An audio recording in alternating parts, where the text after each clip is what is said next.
Welcome to this tutorial video. The goal of this video is to show you how to set up booking change status triggers.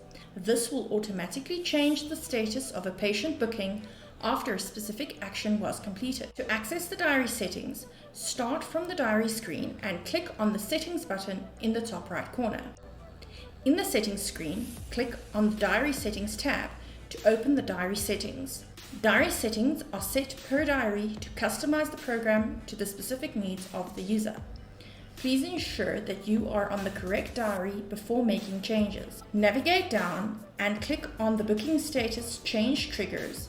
Change booking status in response to an action panel to expand the settings. You are able to set up booking statuses to change to automatically after a certain action was completed by selecting the status from the drop-down menu next to the action.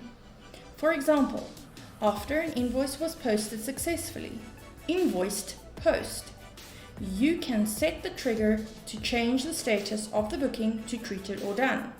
The system will automatically change the booking status to the new status that you have set up. You can set up the booking statuses for all the options available, or you can leave the status on none.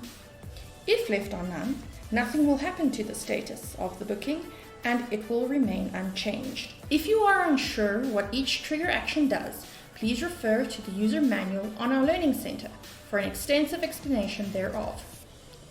Click on the Save button to save the new settings that have just been set up.